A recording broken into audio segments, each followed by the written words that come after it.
All right, we'll get started. Thanks everyone for joining us. Thanks to Sloan Consortium for organizing this event. This session is titled Accessible Video Captioning for Blended Learning and Lecture Capture. My name is Tol Kesson with 3Play Media. We are based in Cambridge, Massachusetts, where for the last 5 years we've been providing captioning and transcription services to our customers who are mostly in higher ed, but also in enterprise and government. I'm also joined by Dusty Smith here from UW-Madison. That's University of Wisconsin-Madison. Dusty is the digital media manager at the College of Engineering. He is responsible for classroom recording systems and media servers. His goal is basically to provide faculty and staff with one-stop shopping for teaching and learning services. He's been involved with technological planning, design, and maintenance of instructional spaces for the last 20 years. So for the agenda, we have about 50 minutes for this session. During the first part of the presentation, we'll go through some of the captioning basics, some recent and upcoming legislation impacting captions, and how captions benefit online and blended learning. I'll then hand things off to Dusty, who will discuss UW's accessibility policy and how it pertains to video captions. He'll talk about how they prioritize captioning, how budget factors into the equation, and he'll also talk about the technologies and workflows that they've developed.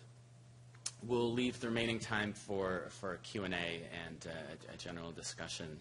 And since we have a pretty small group, probably if you have any questions or comments, just feel free to interject at any time.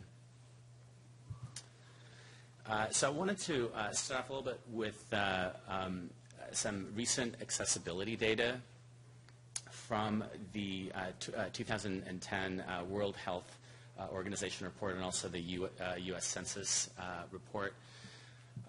So there are a couple of interesting high-level findings. So one is that there are over 1 billion people in the world who have some sort of disabilities. That's a very large number. In the U.S., about 56 million, of which 48 million, that's 1 in 5 adults above the age of 12 that have some hearing impairment.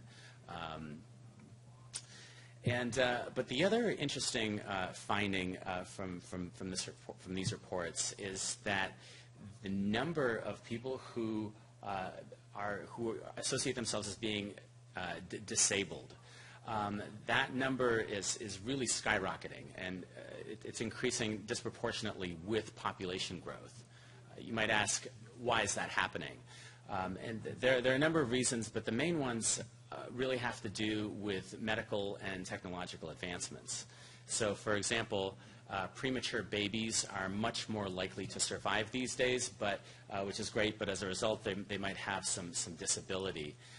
Also, we're coming out of a decade of war, so there are a lot of veterans returning with injuries, but also due to technological advancements such as body armor, for example. Modern body armor, soldiers are 10 times more likely to survive an injury than in wars of the 70s. So again, that's great, but a lot of these people have disabilities, such as hearing impairments coming out of it. So really, what all of that points to is that accessibility is going to be even more prevalent in the years ahead. And obviously captioning is a big part of that, which is sort of the reason why we're talking about it. So wanted to spend just a few minutes sort of getting on the same page in terms of what are captions and some core terminology. So captions are text that has been time synchronized with the media so that a viewer can read the text while watching the video. Captions assume that the viewer can't hear anything at all. So the objective with captions is to not only convey the spoken text, but it's also to convey the non-spoken information, such as sound effects, speaker identification, Basically, any kind of information that a viewer might obtain from hearing.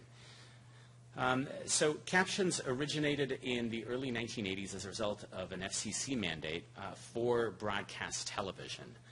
And since then, they've expanded into other areas, but that was how they got started originally.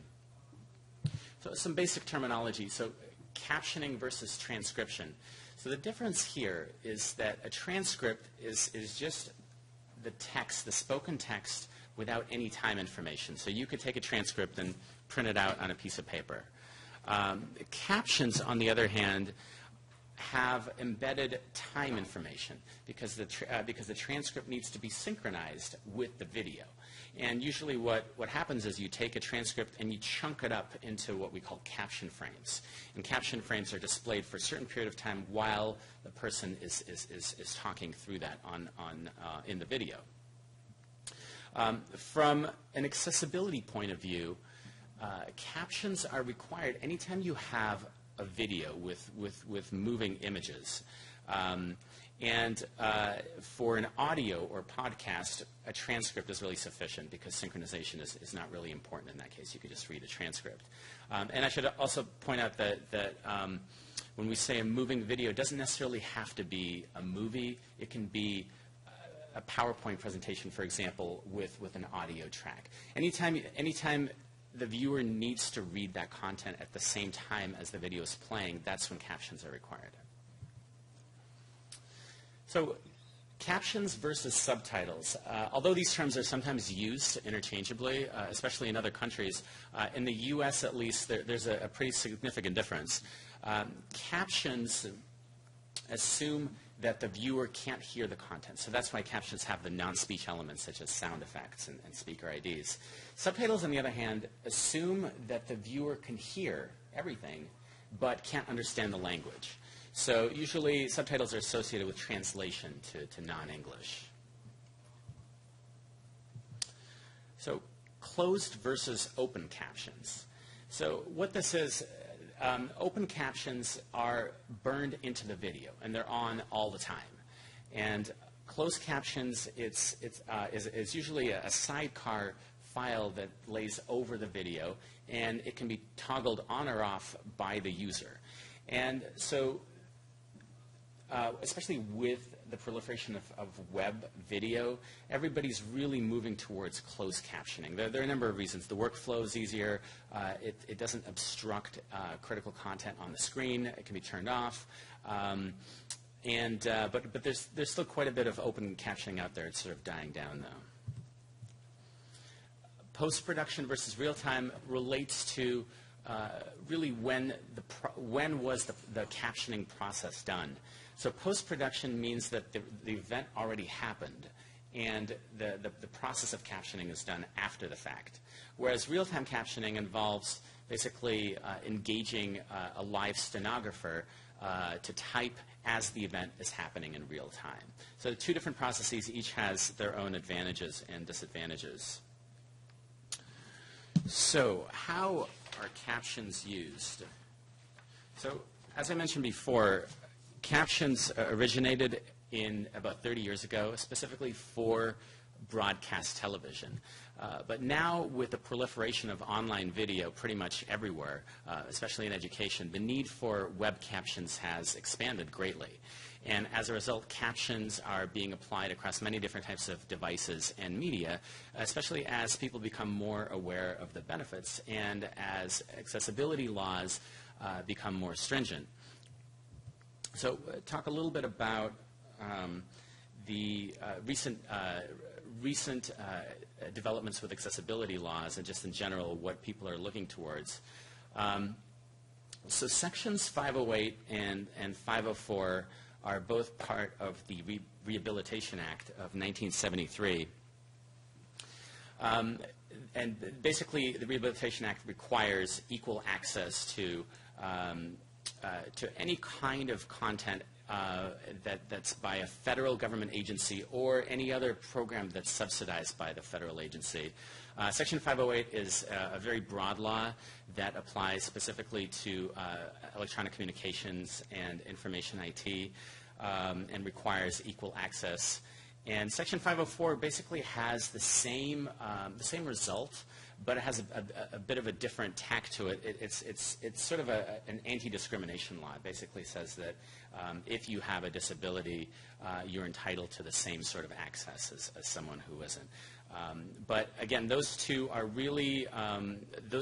really apply to any federally funded program.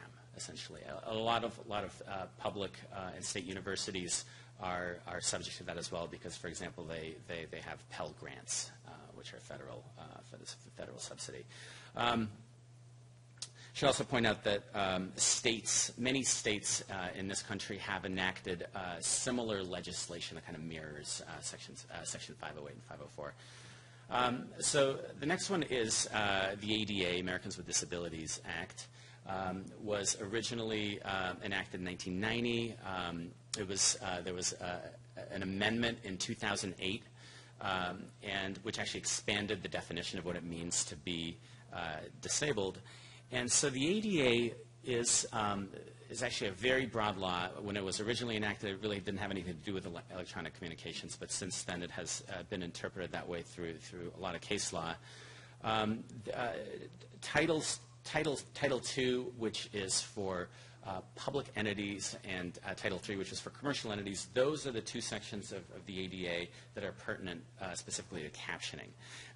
And in particular, Title III has had a lot of activity with case law recently. So one case in particular was the NAD, the National Association of the Deaf, versus Netflix. And so what happened in that case is that NAD sued Netflix on the grounds that their streaming service, their movies that we all know, are inadequately captioned. In fact, most of the movies at the time didn't have captions at all.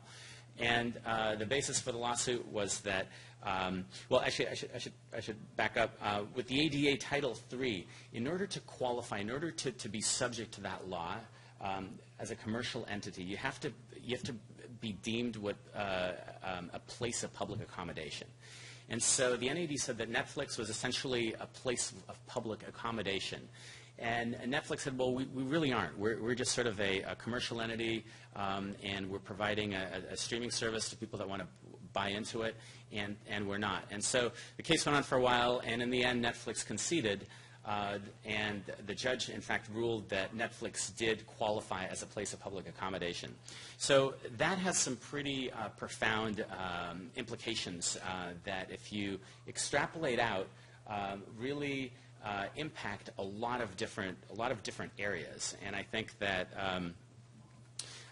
if Netflix is a place of public accommodation and has to provide accommodations for people who are deaf, then I think it's definitely feasible that that'll extend into other commercial entities and certainly education and government as well. So that's really interesting. And then the last law is the 21st Century Communications and Video Accessibility Act. It's a mouthful. The abbreviation for it is CVAA. That was enacted in November of 2010. And what that is that applies specifically to video content or audio content that once or currently airs on television and is also on a website somewhere. So, for example, this applies to companies like Netflix and Hulu. It doesn't really apply as much to educational institutions because most of that video content is not on TV. It never airs on TV. But it has, there we go.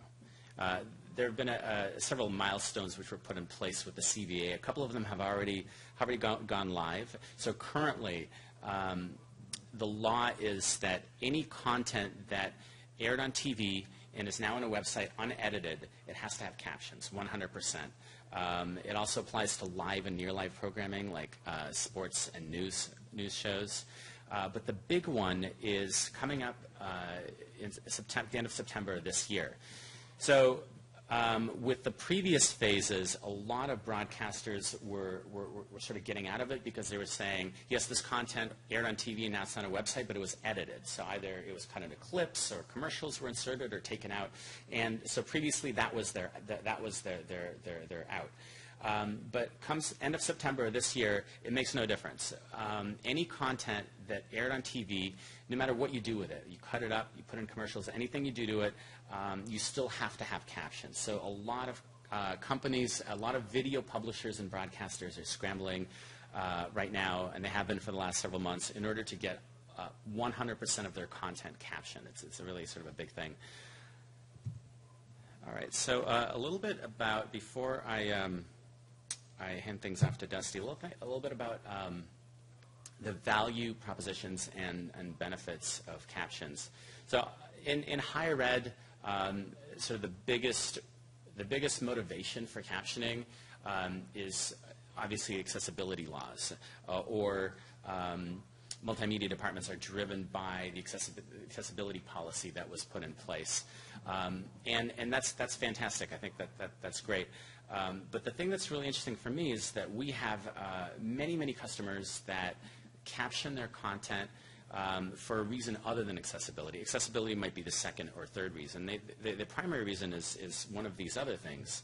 And I just want to sort of go through them quickly just to sort of show sort of the breadth of value here. So one thing that's interesting that we keep hearing over and over again is that the people that consume captions are actually not deaf at all. I mean, deaf people do use captions, but they're by far the minority. The majority of people that actually use captions in higher ed are students who know English as a second language. And they use captions because it really helps them to understand what the professor is saying, so they don't have to rely on the audio only. They can read the content as well, which makes it much easier, especially if the content is complicated and there's a lot of terminology. And that's, I think those challenges are really compounded if a professor has an accent.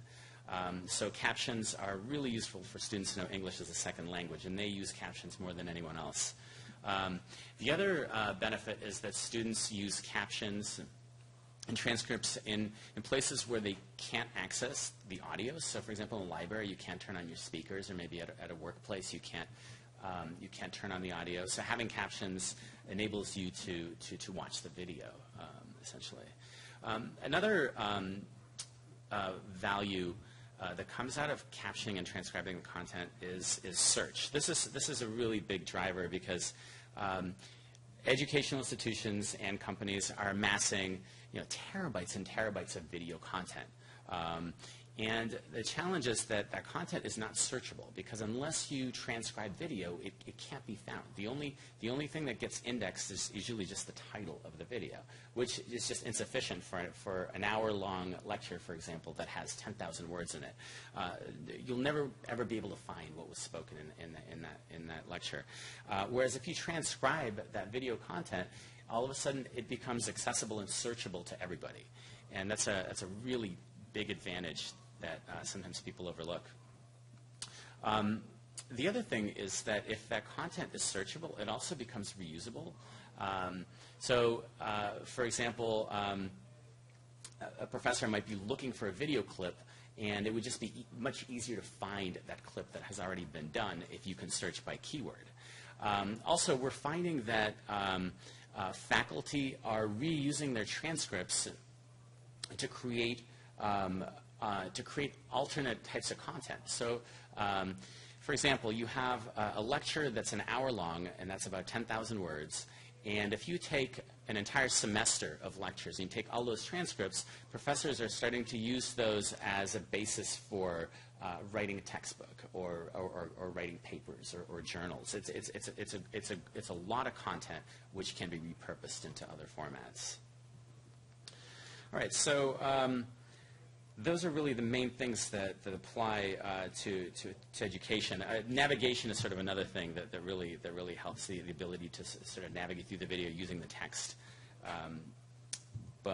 So at this point, I'll hand things off to Dusty, and he'll talk more about about what they're doing with captioning and accessibility at UW. All right. Thank you. So I'm from University of Wisconsin in Madison. We're a public land-grant institution. We were established in 1848. We have approximately 43,000 students at the moment. Our faculty and staff is about 21,000, $2.8 billion budget, and we have a beautiful lakefront campus. So you guys are invited over there anytime. It's just a drive to the west. So I'm specifically from the College of Engineering, and I guess that's where most of my knowledge comes from, is handling the faculty and staff there. We have approximately 4,000 students, 1,500 graduate students, and 11,000 professional engineering education students, which is pretty much where our video history comes from. I'm from media services, and since the 1980s, we've been taping classes for the professional engineering students. We did it on VHS and moved online as that technology came here. So as of now, we have at least 5,500 hours worth of video. That's just what I know about, and I know there's other videos out there from other departments and people who put stuff up on YouTube and departmental servers. So that's where that's coming from. The UW has a web accessibility policy, and the policy specifies that every non-text element on the web needs to have an equivalent alternative that's the text is synchronized with the presentation, and that implies podcasts, audio files, videos is the big thing now, and then there's a link right there if you actually want to read the whole thing. It goes into a lot of depth about what's going on with that. The policy does have an exemption out, and as of I think last year, I knew that there were 3 departments in the university that had an exemption policy. It was athletics, health sciences, and us, and those are the big 3 on campus that had a lot of videos. And you just write asking if you could get out of it, and if they find that you financially cannot caption all your videos, they just pretty much give you an exemption. And the caveat to that is if anybody asks for a video to be captioned, then you agree to caption the video. If that's so. Does the UW policy have teeth? That's a good question. I don't think anybody really enforces it. It's more just a policy that's there. It's also enforced for our websites. Our websites have to be accessible. I would say I've never heard of anybody that's ever been contacted by the university saying that they need to come into compliance. I suppose if at some point somebody complained, a student complained, then they would roll down the chain and we would get talked to. The UW pays attention to the laws that we saw earlier. It's pretty much all the national and state laws. And I don't know a lot about the rest of the UW system, but I assume they're pretty much the same because we're all following the same guidelines. One of the things that was established at the UW-Madison, a group of us got together and we put out a bid for captioning contracts, and we evaluated a group of captioners, and they submitted their products, and we tested them on editability, correct content, ease of access, and we came up with a couple of vendors, 3Play Media and Automatic Sync were the 2 we chose. And we set up the contracts to help the faculty and staff actually go someplace and get captioning done. They didn't have to manually caption everything, so they can set up an account with these guys and they can upload the video and they can get it back in a reasonable time. So I guess prioritizing what gets captioned, these are the 3 things that get discussed every time I hear it. It's who's making the decision, will your budget play a role, and who makes the final decision on what gets captioned. In the engineering college, we prioritize it basically on the design and use and the permanence. We have a lot of classes that the professor will record something, and then a year later he'll re-record the same class. So we've decided that that really isn't an effective use of resources just to caption those every year because they'll change. We try to caption all of our promotional videos and things that are going to have some permanence, that are one-time affairs. something that's going to stick around, and we're not really going to be changing it. But a lot of our classes aren't captioned unless there's a student or something who requests it. And basically anybody can make the request. On our website we do have a little notice at the bottom that says if you have needs for captioning, just let us know. There are some problems though, and I guess price is a big problem. Also knowledge of the laws. Most people don't realize that they actually have to caption the videos. I'm in charge of one of the big servers, so I know what goes up there, but there's a lot of people just putting things on YouTube. There's departmental websites, there's course websites, and I have no idea what's on there. A lot of people don't tell you that there's anything on there. So, and I would say probably 90% of the professors don't even realize that some of that stuff needs to be captioned officially. And if they do know that it has to be captioned, they really don't have any idea how to get their content captioned. So, and that's what our department's for. We're here to help them. And if they go the do-it-yourself route where they try to do the transcriptions themselves, that costs a lot less, but it involves many other problems as far as somebody actually has to sit down and transcribe the content and then time it out. So, getting back to who pays. This is probably the biggest factor in what gets captioned, at least at the College of Engineering. We try to caption what we can, but you're probably looking at about, I don't know, $100 for an hour of video. So if you have, 5,500 hours worth of video and it's constantly changing, that's not probably ever going to be all captioned. Accessibility, there's no central resource that handles it.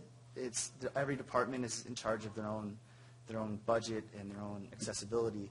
So there are people that can help the faculty and staff, but there's really no one pushing them to get this all captioned or follow the laws. We do have the McBurney Disability Resource Center, which is a campus center that is in charge of helping the disabled students get the resources that they need. And the students will contact the McBurney Institute, and they'll show them their class schedule, and then they'll contact the professors, and the professors will probably get in touch with us. And then there's also a contingency funding guarantee, which is put in place by the university. It basically says that if it's going to severely impact your budget, you can get reimbursed by the university to get the funding for the captioning. So you're not going to decimate your departmental budget if you have to comply with the law. And that's what that's there for. Some tips and tricks. The DCMP captioning key. It's a pretty interesting website, especially if you're doing things on your own and you're not getting transcriptions done. It's basically just the proper way to caption, where to put the words, where to move things around, how to position them on the screen. Especially if you're doing it do-it-yourself, that's a good resource. I haven't used this in a while, so I'm not sure if it's still there, but I used to be able to upload a video to YouTube and then turn on automatic captioning. And it's not very good. It's actually pretty funny if you listen to some of the things because it's not close. But you can get a transcription back and download the text. And at least you have a place to start where you can go in and clean it up a little bit. And one of the things Toll was talking about is searches. It's extremely useful in searches. And I think in the future that's probably going to be the biggest use of captioning is you're going to be able to specifically pinpoint straight into a video where you want to go by doing a search for the actual words in the video. And as you mentioned, also English as a second language is also a key when you get some captioning. A little bit about what we use in engineering. We have a classroom recording system set up that's a mix between MediaSite recorders and Ncast recorders. So we have those out in some of our rooms, and they record our classes, and those get uploaded to a centralized MediaSite server. We also do some desktop recording with professors, and that uses the MediaSite and also a software product called Camtasia.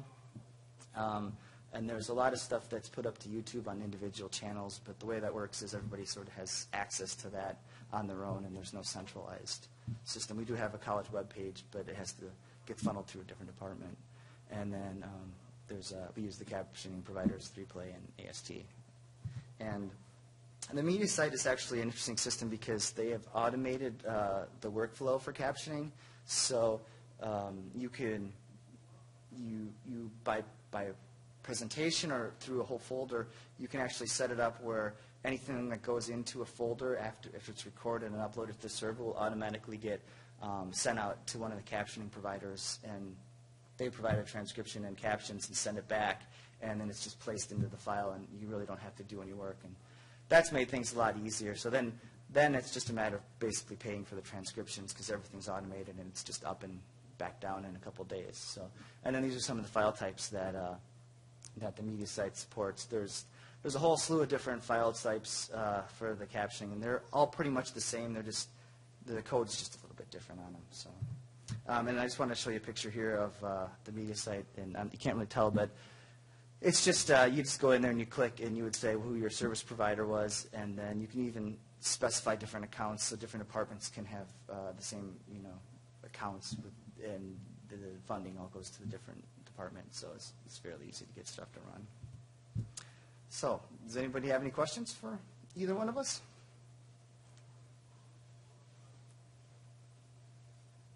Yeah. You were just talking about some automated workflows. Yeah. What if we don't use MediaSite or have an automated workflow? Any recommendations? The site is actually, the automated workflow there is, it's based on the server software. I think there are a couple other video servers that are starting to implement the same thing. I don't know, you might know a little bit too, but so it's all based basically on your server, where you just dump video into the server, and then based upon requirements that you've set up, and it'll throw it back out. Yeah, just to add to that, so we actually have a number of workflows that we've built out with a variety of other video players and platforms. So, for example, even if you're just using YouTube, so we consider that a video platform, so we have the same kind of automated workflow in place with YouTube. But if you're using standalone sort of homegrown video players like JW Player, Flow Player, pretty commonly used, and we have processes in place to simplify that workflow as well. Do you share those workflows on your website? Would you be willing to share them? Yeah, absolutely. Yeah, so there's a bunch of information on our website. Cool, thank you. When you talk about the law, can you explain that a little more? Like, is it necessary just by law? Madison has the standard that you must provide captioning or transcription. What's the actual legal law on it? Is it the same kind of thing a student has to ask for it to be done? Well, I think the actual law, it's based on the 508, the 504. It's the federal laws that state that you need to caption and provide. Okay. And Madison has a policy that's in place that says you should follow the law, and I don't know how well it's enforced. I think enforcement's the big thing. Officially, everybody is supposed to be doing it, but even other universities. But are they? I don't know. I So, just think of all the teachers, professors who are flipping now. yeah. And there are I've never seen anyone who says it's captioned, it's transcribed somewhere. Yeah. It's just kind of a missing piece. Right, and especially if it's behind passwords, who's going to even tell besides the Yeah. students? So I think a lot of the enforcement's going to be on the students or the people who actually need it.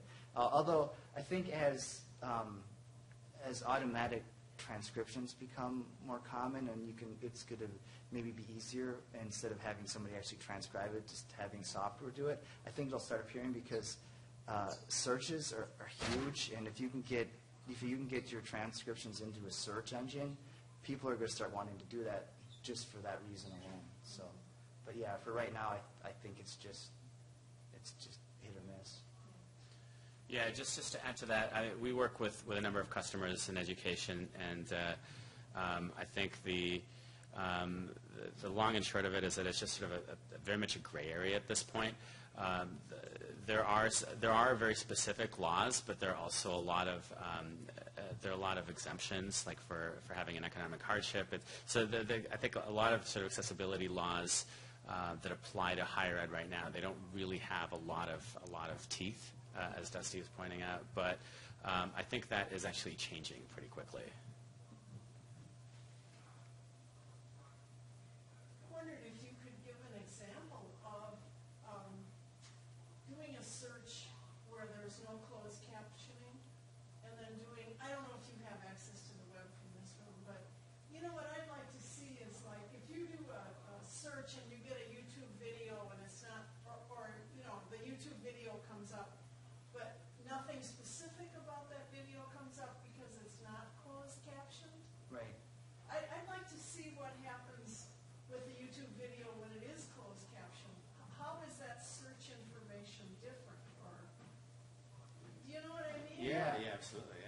I don't know if YouTube searches captions. I'm not, but I'm not exactly sure. Or But the College of Engineering. yeah. I don't care, but I'd like to see kind of a comparison of the two. Yeah. Just to get a better sense of abstract description Okay. or definition. Maybe afterwards we can kind of give you a Okay. little Yeah, demo. absolutely, Just to yeah. find, Great. I'll have to find something that would actually work that way. So. Yeah, and also if you get a chance to come to our booth, we have a bunch of search examples from different okay. to show you. Yeah, then I can do that. Okay. Yeah, thanks. Sure. There's Yes. a question from the virtual attendees. How much money is placed in the contingency fund at Wisconsin-Madison? Do individuals often have to pay for their own videos? Is it just either the individual or the department? How does that work? I actually don't have any idea how much money's put in the contingency fund. If there is even truly a fund there, maybe it's just they move money around. The faculty and staff, they do have to pay for their videos. I guess it depends on what they're doing. A lot of our videos are done for our professional development, and so we get some funding from them. But if somebody actually needs it captioned for accessibility, we just find it in the budget somewhere, and we have extra money for that kind of thing. We don't use it a lot, but if it's needed, we can get it done. And so if an individual faculty member had a need, do you think it's very frequently that they would go pay for it out of their own pocket, or would they most likely come to you? I think at the UW-Madison, I think they're not really going to have a need unless they're contacted by the McBurney Center, and then the McBurney Center also has some grants available. So I think that's probably where their funding is going to come from. It usually doesn't come out of the department, at least not now. Maybe in the future, some things like that would, but at the present time, we don't really put that into the cost unless it's a special one-time production for a department or something. We'll bill them for that, but for classes, we usually don't make the departments pay, at least at this point. We have another question from online. Are there any automated transcription apps or software that you find that work well? No. Yeah, it's speech recognition. We actually use speech recognition as part of our process. It's the first step. So a computer goes through it and gets it to a point where it's about 70% accurate. But then we have professional transcriptionists who will go in and take it from 70% to over 99%. And unfortunately, speech recognition is often overstated in terms of its efficacy with this type of content. Speech recognition works really well in cases where you can train to a specific speaker, where you can sort of train the engine on utterances of your voice. But with this kind of content, it's sort of unpredictable who the speaker is, and the environment changes. And also, speech recognition works really well in the case where you can restrict the scope of the vocabulary to a specific domain. For example, if you're talking about, if you're asking, the user to speak a number, or a department or something like that, that works pretty well. But in the case where the domain is completely unrestricted, and there's a lot of esoteric vocabulary and terminology, such as is the case with higher ed, speech recognition is really sort of very difficult to use by itself. It creates a great starting place for our technology, and it brings the cost down, but in terms of that on its own, it's insufficient. I'd just like to point out, one of the things we learned when we were doing our contracts for the captioning is if you don't get into the high 90s for percentage, it really becomes unintelligible. I mean, even if it drops down to like 96%, you think, oh, that's fine, but it really words start to appear that shouldn't be there, and it throws whole different meanings into something that you don't want. So. Yeah, it's interesting. Speech recognition is kind of, the thing about it is that when it's wrong spectacularly. It completely throws you off course. So.